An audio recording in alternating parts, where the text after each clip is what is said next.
Hi! Hello! నమస్తే. Welcome back to our channel. ఈరోజు మన రెసిపీ టమాటా రైస్. స్టవ్ వెలిగించేసి పాన్ పెట్టి అందులో 3 స్పూన్స్ ఆయిల్ వేసుకోవాలి. ఆయిల్ కొంచెం ఫ్రై అయింది. ఇందులో ఒక ఇలాచి, ఒక దాల్చిన చెక్క ముక్క, 2 లవంగం మొగ్గలేసుకుందాం. ఇందులోనే జీలకర్ర వేసుకొని కొంచెం ఫ్రై చేసుకోవాలి. కొంచెం ఫ్రై అయినాయి గదా ఇవి. ఇందులోనే మనము ఒక ఉల్లిపాయ సన్నగా ముక్కలుగా తరిగిన ఉల్లిపాయ ముక్కలేసుకుందాం.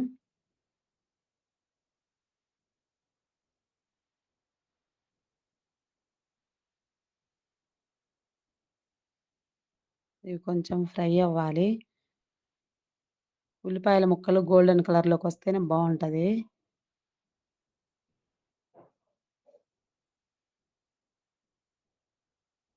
కొంచెం ఫ్రై అయినాయి గదా! ఇందులోనే పచ్చిమిరపకాయ, ఒక పచ్చిమిర్చి చిన్న ముక్కలు కట్ చేసుకున్నా. కొంచెం కరివేపాకు.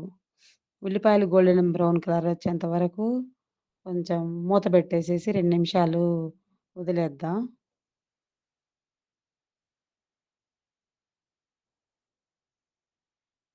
చూద్దామండి 2 నిమిషాలయింది. ఉల్లిపాయలు కొంచెం ఫ్రై అయినాయి గదా!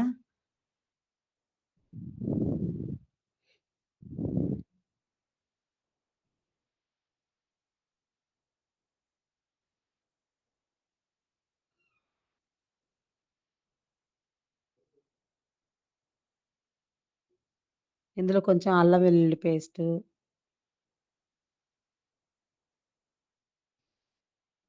కొంచెం ఇది గూడా వాసన పోయేంత వరకు ఫ్రై జేసుకోవాలి.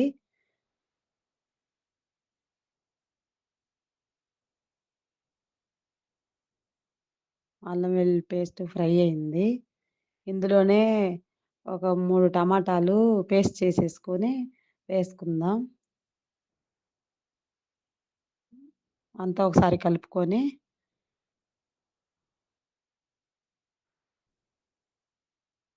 ఈ టమాటాలు పచ్చివే గదా! కొంచెం పసుపేసేసి కలిపేసేసుకొని మూత పెడదాం. ఒక 2 నిమిషాలు మూత పెట్టేసి ఉంచితే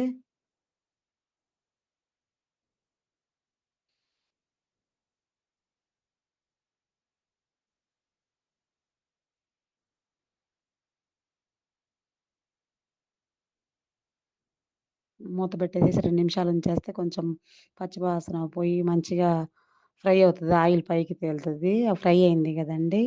ఆయిల్ పైకొచ్చేసింది. చాలు ఇంగిలా ఫ్రై అవుతే సరిపోతది.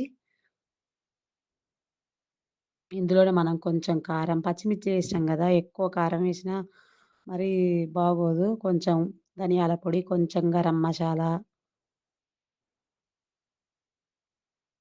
ఇవన్నీ ఏసేసుకొని ఒకసారి కలిపేసుకొని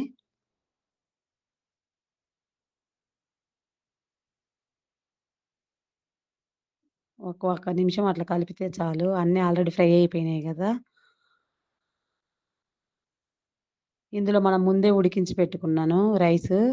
ఒక కప్పుకి 2 కప్పుల వాటరేసి ఉడికించేసి పెట్టుకున్నాను. ఆ రైస్ ఏసుకొని కలుపుకోవాలి. మంచిగా అంతా మిక్స్ అయ్యేలాగా కలుపుకోవాలి.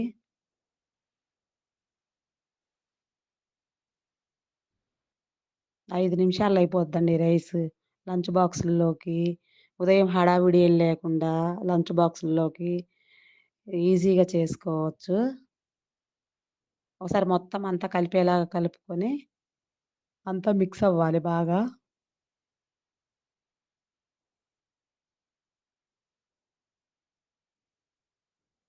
అయిపోయిందండి. అంతా మంచిగా కలిసింది గదా!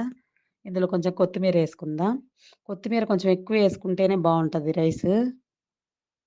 కొంచెం కొత్తిమీర ఎక్కువే వేసుకోవాలి. ఒకసారి కొత్తిమీరేసుకున్న తర్వాత గూడా కలుపుకొని అంతే అండి. రెడీ అయిపోయింది మన రైసు. చాలా ఈజీగా పొద్దున ఏం హడావుడి లేకుండా లంచ్ బాక్సుల్లోకి ఈజీగా చేసుకోవచ్చు. దీన్ని రైతాతో సర్వ్ చేసుకుంటే చాలా బావుంటది. ఒకసారి ట్రై చేయండి. ఎలా వచ్చిందో కామెంట్ చేయండి. నెక్స్ట్ రెసిపీతో మళ్ళీ కలుద్దాం.